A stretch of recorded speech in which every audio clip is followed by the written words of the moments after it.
Medicine start हुई, उनको कुछ प्रॉब्लम हो गई थी 3 मार्च को, और वो बहुत ही बड़ी थी हमारे लिए। अचानक से बेहोश हो गए थे और डॉक्टर ने बोला था कि इनका 2 से 3 साल तक का कोर्स चलेगा मेडिसिन का, एक भी डोज नहीं छूटनी चाहिए। और परमेश्वर का धन्यवाद कि जब इन्होंने पहली बार हमारा जब बपतिस्मा हुआ था मार्च में 29 मार्च को, तो भैया ने बोला था, पास्टर जी ने, कि जो भी बपतिस्मा लेने वाले वो उपवास में आए। तो मैंने इनसे भैया से पूछा था, भैया इनकी मेडिसिन चल रही है बट ये अगर खाना नहीं खाएंगे तो दवाई कैसे लेंगे? तो भैया ने मुझे बोला कि परी आप विश्वास करो, कोई दिक्कत नहीं होगी, मैं आपसे बोल रहा हूँ। मैंने बोला ठीक है भैया।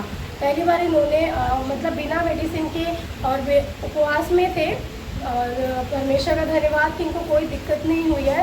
जब हमने 24 घंटे की उपवास की प्रार्थना की थी तो मैंने एक वाचा बांधी थी, मैंने बताया भी था कि मैं परमेश्वर के साथ एक वाचा बांधूंगी, इनकी मेडिसिन जो ख़त्म हो जाएगी हमेशा के लिए, तो मैं परमेश्वर के भवन में जो भी इनके मेडिसिन के जो जितने की इनकी मेडिसिन आ रही थी या फिर डॉक्टर की फीस थी, मैं परमेश्वर के भवन के लिए दूंगी।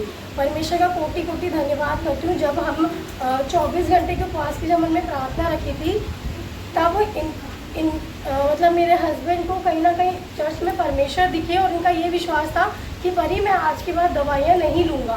तो मैं अचानक से डर गई थी। मैंने कहा क्यों? कहते बस मेरा मन नहीं है। तो हमने पास्टर जी को आके बोला, भैया ये ऐसे बोले, तो भैया खूब जोर से हंसे, कहते कि कोई नहीं, तेरा विश्वास जैसा है वैसे ही तेरे साथ काम भी हो। और खुदा का मैं कोटि कोटि धन्यवाद करती हूँ। पिछले शायद 1 महीना हो गया उस बात को, इन्होंने एक भी डोज नहीं खाया और ये परमेश्वर के भवन में आपके साथ है। और इसके लिए मैं कोटि कोटि धन्यवाद करूँगी, पहले परमेश्वर का, उसके बाद पास्टर जी का। और हमेशा भैया हमारे साथ ऐसे बने रहते हैं कि मैं फ़ोन पे नहीं, मैं भैया के सामने हूँ और भैया हमारे पास है। मैं रात को 2 बजे, जब तक मैं भैया से दुआ ना करा लूँ ना, ये अभी तक का रिकॉर्ड है, 3 महीने हो गए हैं मुझे, जब तक मैं भैया से दुआ नहीं कराती ना मैं सो नहीं सकती। इनके लिए जब तक मैं दुआ कराती हूँ तभी मैं सोती हूँ। अगर मेरी कॉल नहीं पहुँचती है तो कई बार पास्टर भैया के मेरे पास फ़ोन आता है। ये कहीं ना कहीं एक अपना भी इतना नहीं करता जितना हमारे लिए पास्टर जी ने किया है। और धन्यवाद करती हूँ खुदा का। पहली बार मेरे हस्बैंड ने 3 दिन के उपवास भी रखे हैं और वो अभी भी उपवास में है।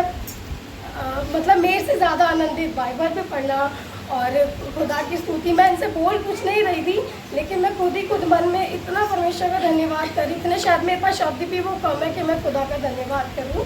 और एक गवाही और है, हाँ एक गवाही और है कि जो हमारे पास, हाँ जी, एक ही जने ने हमारे पास 2 केस करे थे, जो कि हम 13 साल से उस केस में चल रहे थे। और एक केस उसमें से परमेश्वर ने हमेशा के लिए डिसमिस कर दिया है, यानी कि कोर्ट की तरफ से जो मतलब जो जज है वहाँ पे, वो इनको 13 साल से इसी उसमें रहती थी कि इसको मैं कैसे भी करके कस्टडी में डालूँ। लेकिन परमेश्वर का धन्यवाद कि एक बार भी 13 साल में ऐसा नहीं हुआ कि इनको आधे घंटे से ज़्यादा भी वहाँ नहीं रुकना पड़ता। और 3 साल से तो परमेश्वर कोर्ट जाने ही नहीं देना। उसका धन्यवाद कि एक केस ख़त्म किया है प्रभु ने। मैं प्रार्थना करती हूँ आप सबसे, प्लीज़ आप अपनी दुआ में कहें कि वो दूसरा केस है वो भी जल्द से जल्द ख़त्म हो जाए। उसका धन्यवाद प्रभु का। और दूसरे नंबर पर पास्टर जी का कोटि कोटि धन्यवाद कि हमेशा अपने कहते हैं ना कि हम डॉक्टर के पास जाएंगे, शायद हमें अपॉइंटमेंट लेनी पड़ेगी, लाइन में लगना पड़ेगा, लेकिन दुआ एक ऐसी चीज़ है, तुम चुटकियों में वो सब ठीक कर देते हो। शायद मेरी दुआ में मेरे को विश्वास है कि हाँ प्रभु सुनता है। लेकिन जब मैं भैया के पास फ़ोन करती हूँ ना, मुझे इतनी लंबी वाली सांस आती है ना कि हाँ, पर भैया एक शब्द बोलते हैं कि मैं आपके स्वर्गदूतों को वहाँ तैनात करता हूँ। तो मुझे भी मेरे हस्बैंड को भी ये फील होता है कि हाँ अब यहाँ पे स्वर्गदूत है, अब हम सो सकते हैं, ऐसे वाला फील होता है। तो इसका धन्यवाद। और जो मैंने वाचा बांधी थी परमेश्वर के भवन के लिए, वो हम लेकर आए।